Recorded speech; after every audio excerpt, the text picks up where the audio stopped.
రెండు పార్టీలు కూడా కొద్దిగా గట్టిగా ప్రయత్నిస్తున్నారు. గత ప్రభుత్వంలో జగన్మోహన్ రెడ్డి గారు పథకాలన్నీ కూడా అమలు చేశారు, కానీ అభివృద్ధి లేకుండా జరిగింది. ఈ ఫీజు రీయింబర్స్మెంట్ అనేది ప్రతి ఒక్కరు కూడా విద్యార్థులు కూడా చాలా ఇబ్బంది అయిపోయింది. స్కూల్లో పిల్లల వరకు ఎంత బాగానే చేశారు, కానీ ఎంప్లాయీస్ వరకు వాళ్ళకి కూడా ఇబ్బందిగానే ఉంది. అభివృద్ధి అనేది శూన్యం అనేది. అభివృద్ధి విషయంలో కొంచెం వెనకబడిపోయారు. మెయిన్ కావాల్సిన అభివృద్ధి కావాలి. అది ఖచ్చితంగా చంద్రబాబుతోనే సాధ్యం. అది చూశారు, జగన్మోహన్ రెడ్డి గారు అవకాశం ఇచ్చారు, చేస్తాను ఒకసారి అవకాశం ఇచ్చారు, కానీ అతను వినియోగించుకోలేదు. పథకాలు కూడా పెట్టుకుంటే మనకి జరిగిపోదు కదా. ఒక ఏరియా అభివృద్ధి అయ్యిందంటే ప్రతి ఒక్కరికి కూడా పనులు ఉంటాయి, జాబులు ఉంటాయి, అందరూ అభివృద్ధి చెందడానికి అవకాశం ఉంటుంది. ఖచ్చితంగా రేపు టీడీపీ అధికారంలోకి వస్తుంది 2024లో, అందులో సందేహం అనేది లేదు. కానీ జగన్మోహన్ రెడ్డి గారు అవకాశం ఇచ్చారు కాబట్టి వినియోగించుకోలేదు. మళ్ళీ జగన్మోహన్ రెడ్డి గారు వచ్చే ఛాన్సులు ఎక్కువ ఉన్నాయి అంటున్నారు సర్వేల ప్రకారంగా చూసుకుంటే. సర్వే అంటే సభల్లో కూడా ప్రజలు చాలా అంటే ఎవరు సర్వే వాళ్ళు చేసుకుంటారు, కానీ మన పార్టీ పరంగా కాకుండా మామూలుగా మనం ఆలోచిస్తే పథకాలనే అమలు చేశారు కాదంటలేదు.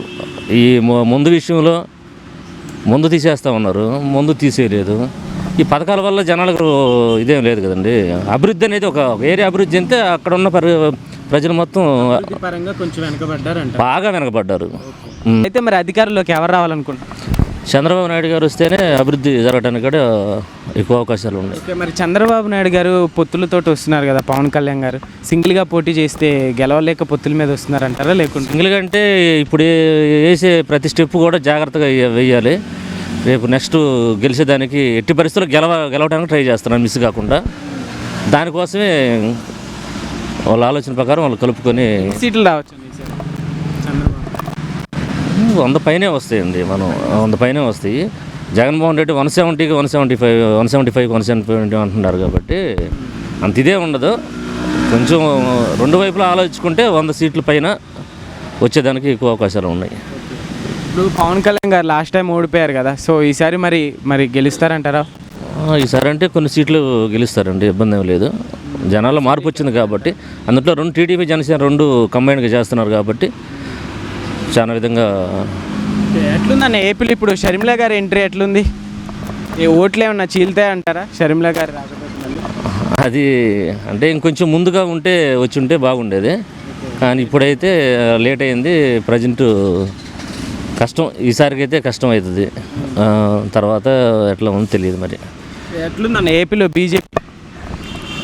బీజేపీ కాంగ్రెస్ రెండు అట్లాగే ఉన్నాయి. అంటే పురంధేశ్వర్ గారు రాకతోటి కొంచెం బీజేపీ పుంజుకున్నాను. ఇప్పుడు కొంచెం యాక్టివ్, పార్టీ కొంచెం యాక్టివ్ అయింది. ఇప్పుడు యాక్టివ్ అయింది.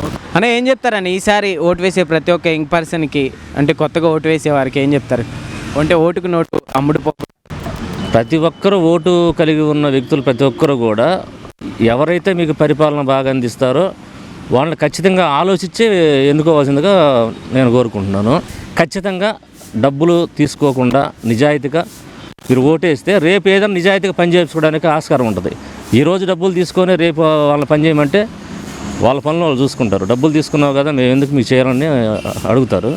అదే డబ్బులు తీసుకోకుండా మనం ఓటేసామంటే రేపు గల్లా పట్టుకొని నిలదీసి మనకు నడిచంటర్లు అడగచ్చు.